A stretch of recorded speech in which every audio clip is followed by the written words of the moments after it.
Hello everyone, welcome computation conservatory. स्वागत करते हैं आप लोगों का ग्रामर क्लास में। हमारे 30 क्वेश्चंस हैं रैपिड फायर क्वेश्चन ग्रामर के। मैं साथ में एक्सप्लेन भी करता चलूंगा। चलिए चेक कर लेते हैं अपनी ग्रामर इन इंग्लिश।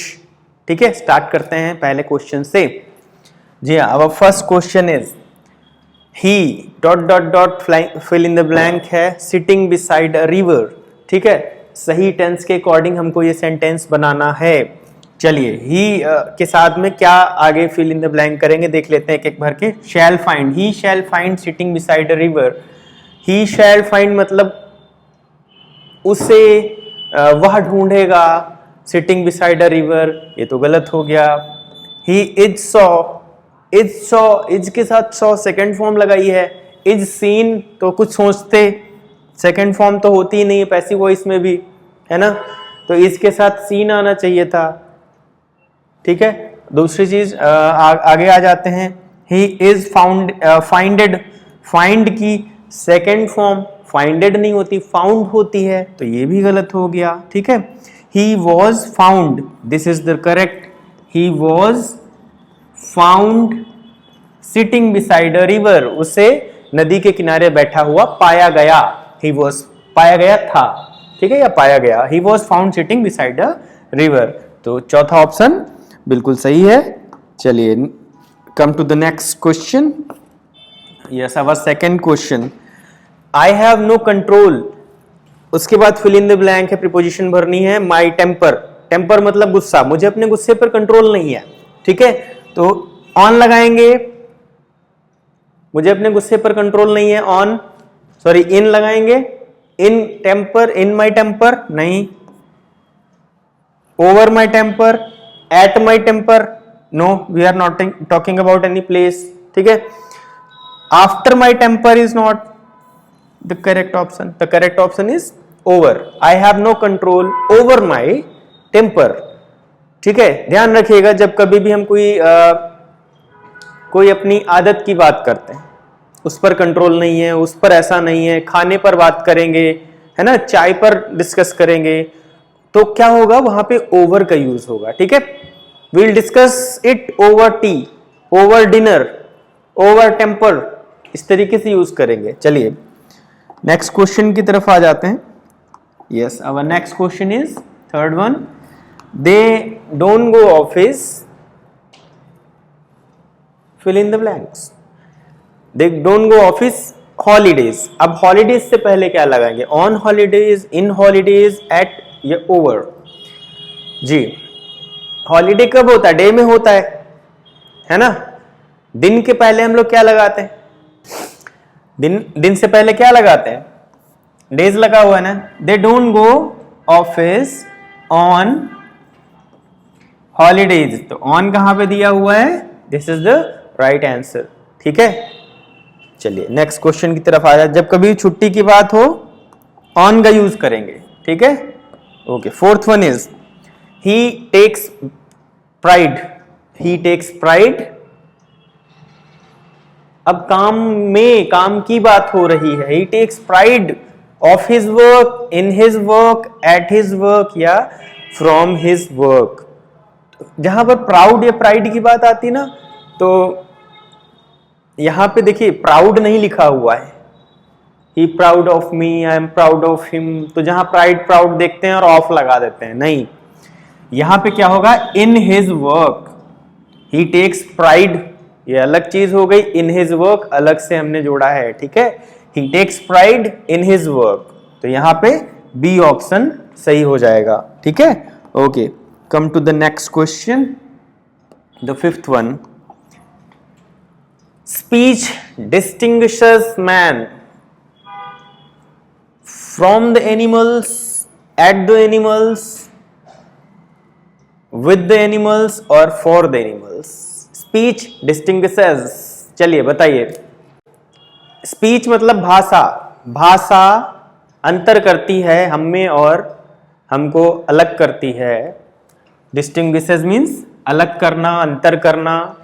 ठीक है, तो speech जो है हमको अलग करती है, हमको वैसा आदमी बनाती है। किनसे अलग करती है, तो यहां पे क्या लगाएंगे, from, फ्रॉम द एनिमल्स, ठीक है। स्पीच डिस्टिंग्विशेस मैन, आदमियों को अलग करती है फ्रॉम द एनिमल्स, ठीक है। तो option A is the right answer. Come to the next, sixth one, the cow lives dot dot dot grass on and vegetable, ठीक है। गाय जो है वो जीती है किस पर? घास और वेजिटेबल्स पर, सब्जियों पर, ठीक है। तो क्या लगाएंगे? किस पर निर्भर है ये कह सकते हैं एक तरह से, यहां पे एक सेंस निकल रहा है। गाय जो है निर्भर है, अब निर्भर है तो किस पर होगी ना, तो यहां पर तो ऑन का यूज आएगा, क्योंकि पर के लिए और तो कुछ दे नहीं रखा, एट लगा नहीं सकते। विद मतलब उसके साथ में नहीं, फ्रॉम मतलब से नहीं, तो on is the right answer. The cow lives on grass and vegetables, okay okay. Come to the next one. Next question is, choose the correct sentence. You have to tell the correct sentence in this. Geeta asked me where I lived. Geeta asked me where I lived. Second one, Geeta asked to me where I lived.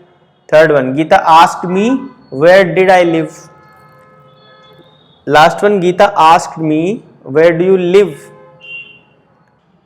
देखिए asked के बाद to तो नहीं लगाएंगे, ठीक है। Geeta asked to me where I lived. Geeta asked me where did I live. No. Geeta asked me where do you live. यहाँ पे तो प्रेजेंट आ गया, नो। तो अब first question is right, first answer is right. Geeta asked me where I lived. Geeta ने मुझे पूछा मैं कहाँ रहता हूँ। ये इनडायरेक्ट स्पीच दिया हुआ है, इसका डायरेक्ट में होता तब आपको समझ में आता, डायरेक्ट नहीं दिया हुआ है इसमें। कभी कभी डायरेक्ट भी पूछा जा सकता है करेक्ट सेंटेंस, ठीक है। चलिए नेक्स्ट क्वेश्चन में आते हैं।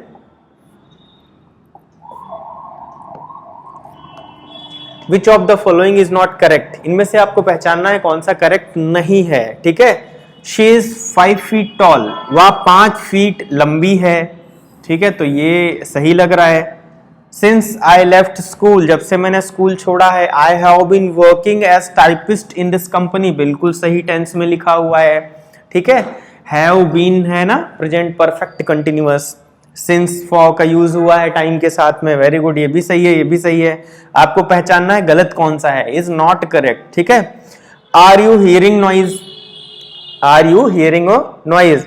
लास्ट वाला भी देख लेते हैं। A hammer is used for driving in nails, ठीक है, कील लगाने के लिए हथौड़ी का यूज होता है, बिल्कुल सही है, ये भी करेक्ट है। अब देखिए इसमें गलती क्या है, सी वाला हमारा ऑप्शन सही होगा क्योंकि ये गलत सेंटेंस है। क्यों गलत है? आर यू हियरिंग नॉइज, क्या तुम्हें कोई नॉइज आ रही है? अच्छा देखिए हियर का यूज कहां पे करते हैं? जब आप कोई अनचाही आवाजें या अनसुनी आवाजें आती हैं कानों में, जब कोई चीज हम पार्टिकुलरली सुनते हैं उसके लिए क्या यूज होता है? Listen. Are you listening a noise, ठीक है, तो यहां पे क्या होगा? Are you listening a noise, are you hearing a noise गलत होगा, तो इसलिए ये गलत सेंटेंस है, ठीक है। Third one is right answer. Tick the correct infinitive. Correct infinitive कौन है इसमें, ठीक है, आपको बताना है कौन सी इन्फिनिटिव वर्ब लगाएंगे जो ये कंप्लीट सेंटेंस सही बन जाएगा। इज डिफिकल्ट फॉर सिनर, पापियों के लिए ये कठिन है। क्या कठिन है? Saying prayer, saying prayer, prayer कहना, कहना ये तो गलत हो गया। टू प्रे, प्रार्थना करना, इज डिफिकल्ट फॉर सिनर, ये सही लग रहा है। Praying two is difficult for, तो ये एक्स्ट्रा टू आ गया, ये भी नहीं। बीइंग प्रेइंग, प्रेइंग करते हुए बनना, ये भी गलत हो रहा है, तो हमारा सेकंड ऑप्शन सही है। To pray is difficult for sinners, ठीक है। चलिए come to the next question. Mark the part which contains an error. ये बहुत ही अच्छे होते हैं और बहुत ही सटीक होते हैं, इनमें बहुत पहचानना मुश्किल होता है, इसलिए बहुत ही गौर से समझिए इसको। 10वां क्वेश्चन है जिसमें आपको एरर निकालनी है, कौन से सेंटेंस में कहां पे एरर है। It is I, it is I, ये तो सही है। Who is in love with you, अब देखिए गलती कहां पे आ रही है, it is I who is in love with you. तो यहां पे देखिए हु के साथ में क्या आया है, इज आया है। क्यों आया है भाई, क्यों आया है? यहां पे हमारा सब्जेक्ट है जब आई, तो हेल्पिंग वर्ब इज कैसे आ गई? यहां पे तो एम आना चाहिए था। It is not I who am in the love with you, ये सही करेक्ट आंसर था। तो हमारा बी ऑप्शन यहां पे सही हो जाएगा। ठीक है, B is containing an error. यहां पे आई होना, एम होना चाहिए था आई के हिसाब से। ठीक है, चलिए 11th में आ जाते हैं। I asked him where did he lived, यहां पे तो डबल सेकंड फॉर्म आ रही है। आई आस्क्ड हिम, ये सही है, मैंने उससे पूछा। वेयर, अब यहां पे ये डिड एक्स्ट्रा आ रहा है, यहां पे क्या, ये नहीं आना चाहिए। वेयर ही लिव्ड, इतना सही था, तो यहां पर भी B is containing an error, तो हमारा ऑप्शन बी इज राइट। चलिए नेक्स्ट क्वेश्चन में आए। Come to the next question. Yes, next question is quintessence. इसकी सही स्पेलिंग बतानी है। किसी भी वर्ग का सबसे अच्छा उदाहरण, इसका हिंदी में जो मतलब होता है वो क्या होता है, किसी वर्ग का सबसे अच्छा उदाहरण, उसको बोलते हैं क्विंटेसेंस। देखिए यहां पे Q U I N T E, यहां तक सही है। यहां पे डबल एस होना चाहिए था, ये गलत हो गया।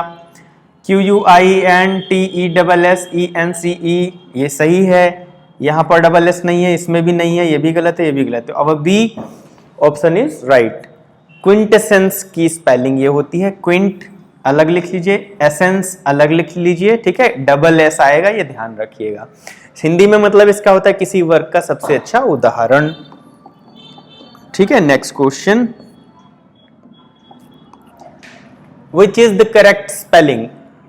टायरानाइज, टायरानाइज 4 ऑप्शन है, देख लीजिए एक बार कौन सी स्पेलिंग सही होगी। टायरानाइज,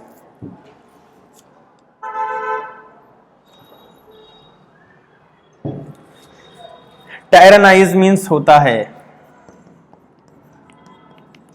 अत्याचार से शासन करना।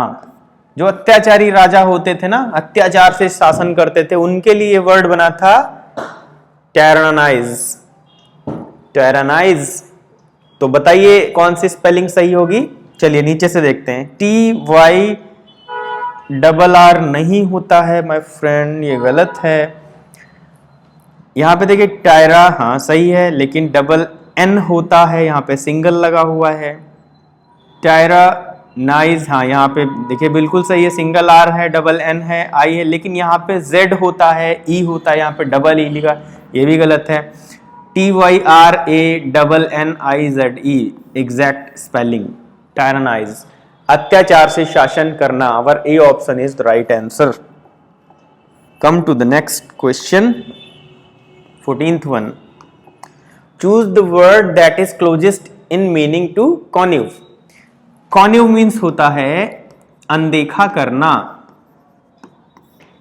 अच्छा, किसी को अनदेखा करोगे तो क्या होगा? उसकी डिसरिस्पेक्ट होगी, है ना। जैसे किसी बड़े ने कुछ कहा, आपने अनदेखा कर दिया, जाओ। किसी ने कहा बेटा पानी दे दो एक गिलास, खुद ले लो, या सुना ही नहीं, अनसुना कर दिया, अनदेखा कर दिया, तो क्या हुआ? डिसरिगार्ड हुआ। डिसरिगार्ड हुआ ना, किसी की डिसरिगार्ड करना। तो our B option is right answer. Threaten means धमकी देना होता है, शील्ड मीन्स कवर करना होता है। चलिए नेक्स्ट क्वेश्चन पे आ जाते हैं हम। Our next question is 15th one. The theft of literary ideas and material is known as. देखिए लिटरेरी आइडियाज मतलब साहित्यिक चोरी होती, मटेरियल मान लो किसी की कविताएं किसी ने लिखी, आपने कहीं से उसके कागज चुरा लिए या उसका कॉपी कर लिया, उसको बोलते हैं लिटरेरी आइडिया एंड मटेरियल की चोरी। द थेफ्ट, थेफ्ट मीन्स क्या होता है? चोरी। लिटरेरी आइडियाज अगर चुरा लिए तो इनको क्या बोलते हैं? डकैत मीन्स तो डाकू हो गया, रॉबरी मीन्स डकैती करना हो गया, ठीक है। प्लेजियरिज्म मीन्स होता है साहित्यिक चोरी। तो our C option is right, ठीक है, C option is the right answer. चलिए नेक्स्ट क्वेश्चन पे आ जाते हैं। The opposite of nefarious is, nefarious एक वर्ड है, निफेरियस वर्ड का उल्टा बताना है, ठीक है, अपोजिट वर्ड। चलिए 4 ऑप्शन आपके पास में, wicked, evil, benign and diverge. बताइए कौन सा सही है? अच्छा, निफेरियस का मतलब क्या होता है? बहुत ज्यादा दुष्ट, बहुत ही क्रूर, ठीक है, बहुत दुष्ट। निफेरियस का मतलब, अब इसका उल्टा बताना है। अच्छा, विक्ड का मतलब भी बुरा, इविल, इविल का मतलब तो बुरा होता ही है। डाइवर्ज मीन्स क्या होता है? डाइवर्ज, अलग हो जाना। तो ये 3 ऑप्शन ये तो सेम हो गए, सिनोनिम बन सकते थे, अपोजिट नहीं बन सकते हैं, ठीक है। डाइवर्ज मीन्स होता है अलग होना, ये तो अलग ही है। बेगिन मीन्स होता है सौम्य, सौम्य, सुलझा हुआ। तो our C option is the opposite of nefarious, ठीक है, C option is the right answer. Okay, come to the next question, 17th। The group term for the worshippers is, worshippers को और क्या कहा जा सकता है आपको बताना है। वर्शिपर्स मतलब एक तरह से वर्शिपर्स, पुजारी, बहुत सारे, मंडली, ठीक है, उसको, उसके लिए कौन सा टर्म यूज कर सकते हैं? ग्रुप टर्म फॉर द, हाँ, वर्शिपर मतलब बहुत सारे पुजारी हैं, बहुत सारे पुजारी हैं, उनके लिए वन वर्ड में हम क्या बोल सकते हैं? जैसे बहुत ज्यादा लोग हैं कहीं पर, बहुत ज्यादा लोग हैं, तो हमने वन वर्ड में उनको क्या कहा? क्राउड, भीड़, ठीक है। जानवर बहुत सारे हैं, हमने कहा हर्ड, HERD, झुंड, उसको झुंड बोल दिया वन वर्ड में। तो बहुत सारे पुजारी हैं, ठीक है, उनको क्या बोलेंगे वन वर्ड में? That you have to tell.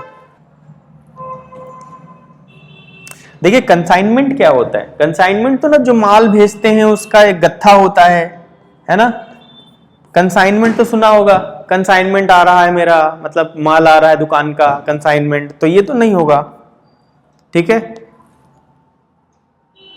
एक्सलेसियास्टिकल मतलब होता है धार्मिक, एक तरह से चर्च से रिलेटेड होता है, धार्मिक।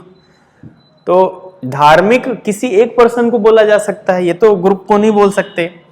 कोर्स मतलब क्या हो गया? पाठ्यक्रम, ये भी नहीं होगा। कांग्रेगेशन मीन्स होता है मंडली, जमावड़ा।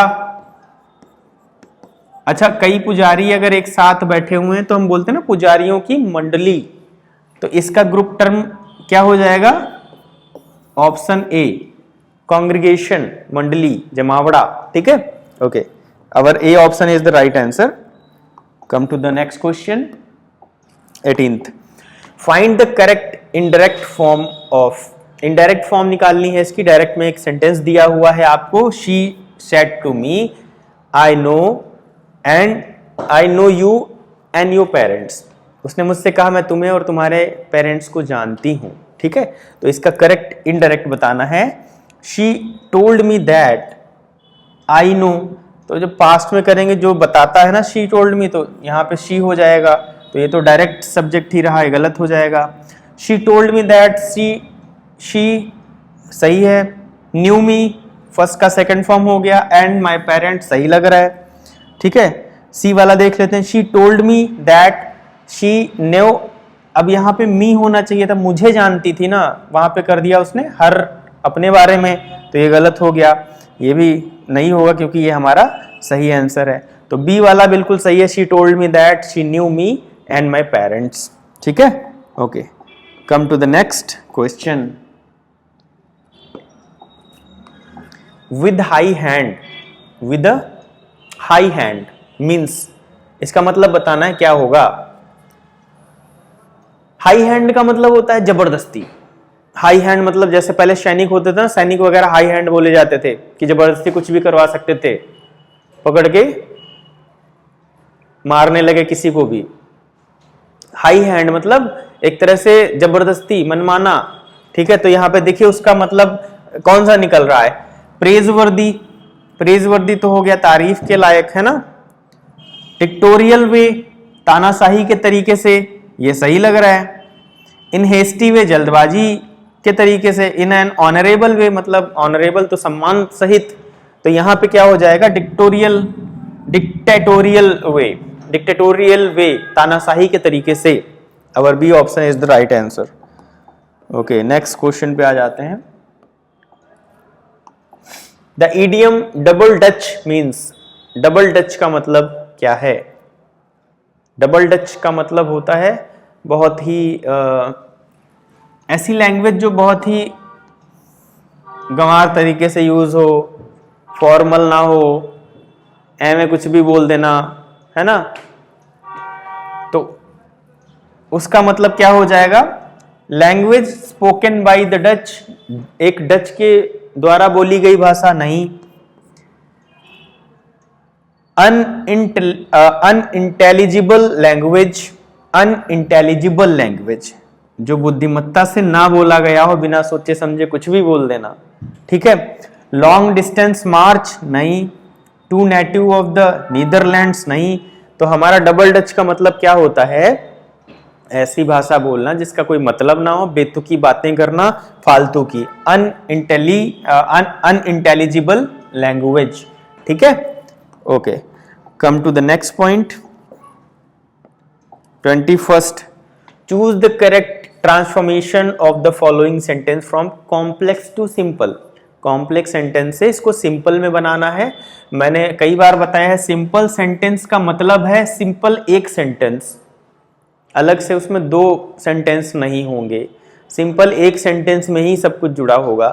कॉम्प्लेक्स सेंटेंस जो होता है वो क्या होता है, वो हमारे किसी चीज से जुड़ा होगा, उसमें कोई ना कोई कंजक्शन दी होगी अच्छी खासी, ठीक है। वो दो सेंटेंसेस जुड़े होते हैं। जैसे कॉम्प्लेक्स से सिंपल बनाना है तो हमें कॉम्प्लेक्स में दो सेंटेंस मिलेंगे, ठीक है।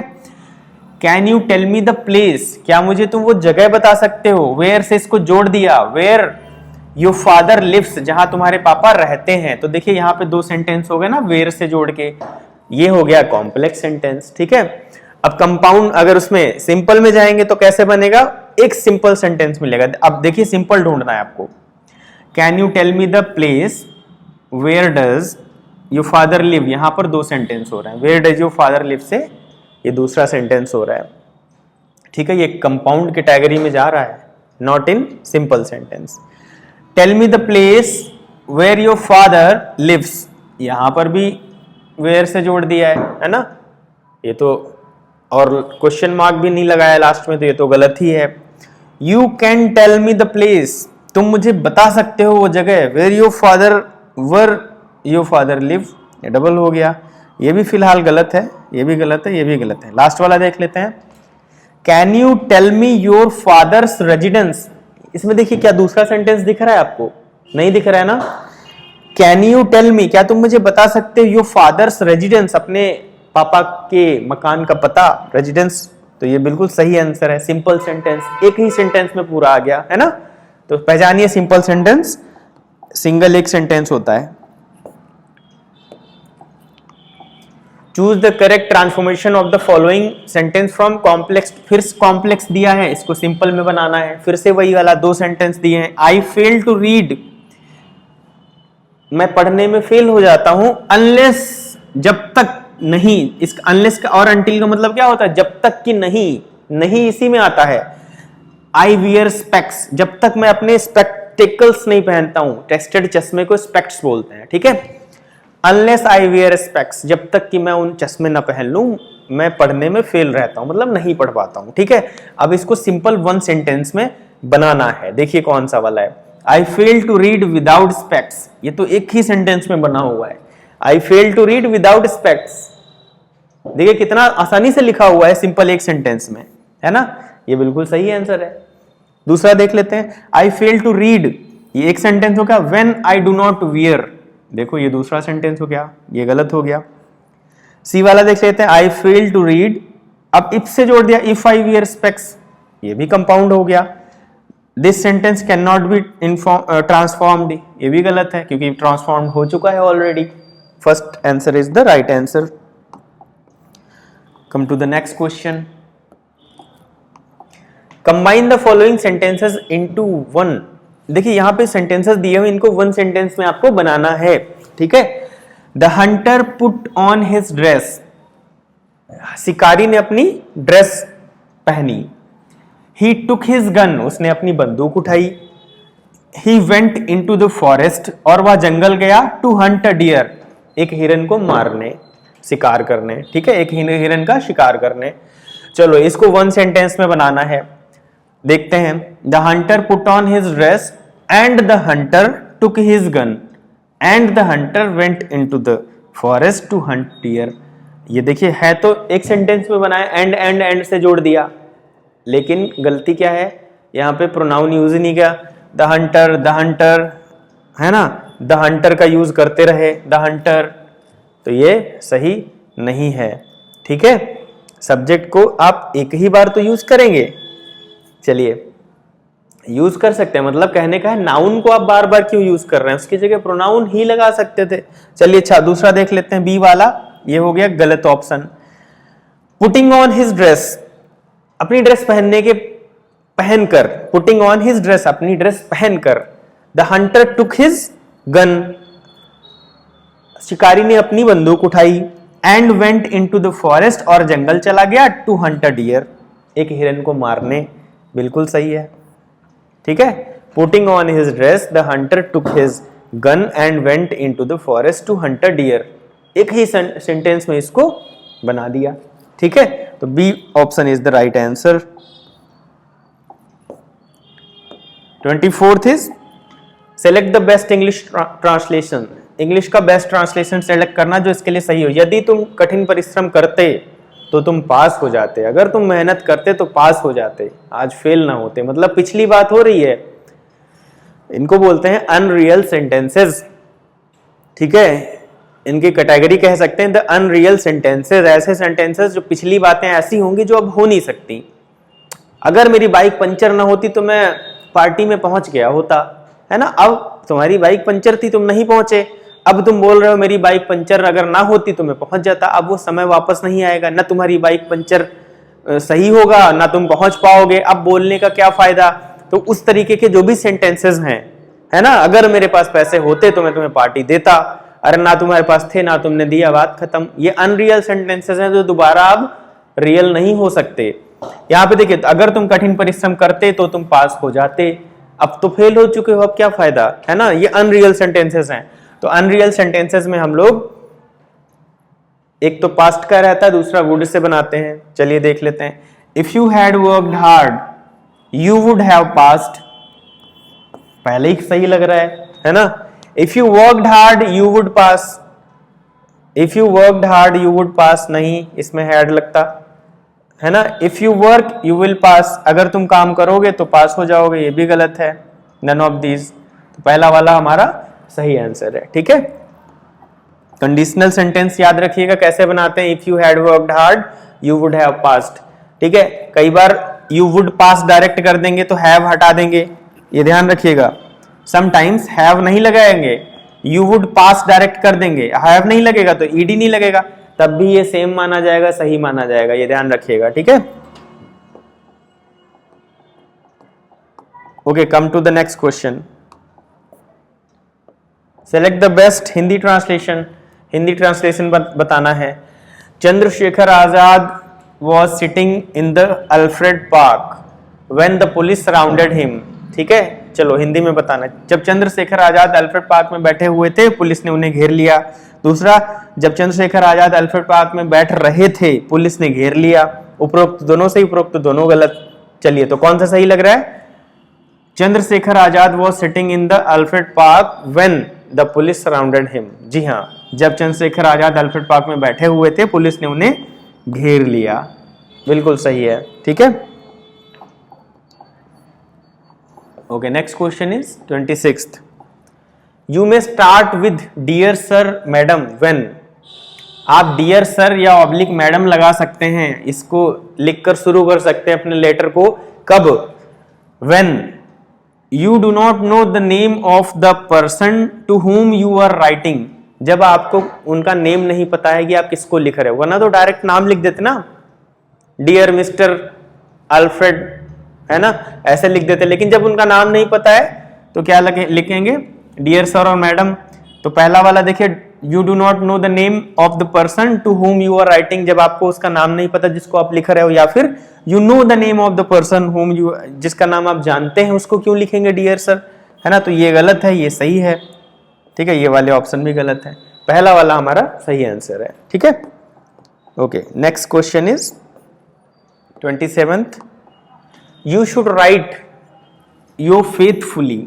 आप योर फेथफुली लिखते ना एप्लीकेशन के लास्ट में, and your full name if you begin your letter with.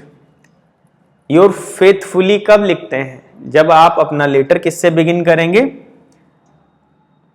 Dear my friend, dearest sir, या फिर डियर सर और मैडम. कब लिखेंगे योर फेथफुली? जब आप शुरू करेंगे डियर सर डियर मैडम से. ठीक है, क्योंकि आप फ्रेंड को लिखेंगे तब तो लिखेंगे योर फ्रेंड. डियरेस्ट सर आप लिख रहे हो, मतलब आपको पहले से सर के बारे में पता है, तभी तो वो डियरेस्ट हो गए. तो you when you start letter with dear sir और madam, you have to write your faithfully in the last of the application. Okay.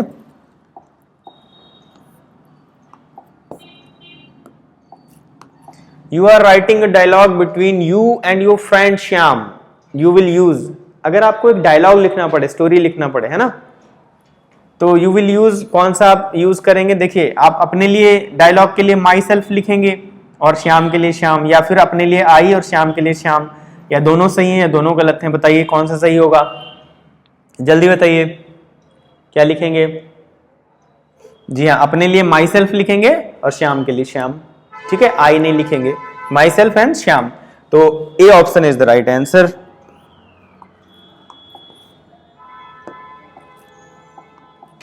Hello, good morning, how is everything, thank you, goodbye, hello, good morning, ये सब कौन से words हैं? Informal हैं या formal हैं? These are formal words. आप good morning किसके बोलते हैं? हेलो किससे बोलते हैं? Hi, thanks, yo, don't, bro, ये सब इनफॉर्मल वर्ड्स हैं, ये सारे फॉर्मल वर्ड्स हैं. ठीक है. Okay, come to the last question. Yes, our last question is punctuation है. Punctuate the following sentence. आपको ये सेंटेंस करेक्टली पंक्चुएट करके बताना है. The creator answered, yes but why, by accepting the burden you will show greatness of heart. चलिए punctuate करिए. The creator answered, yes. अब यहां यस का वाई तो छोटा कर दिया है ना, यहीं से गलत हो गया. चलो, पहला वाला गलत.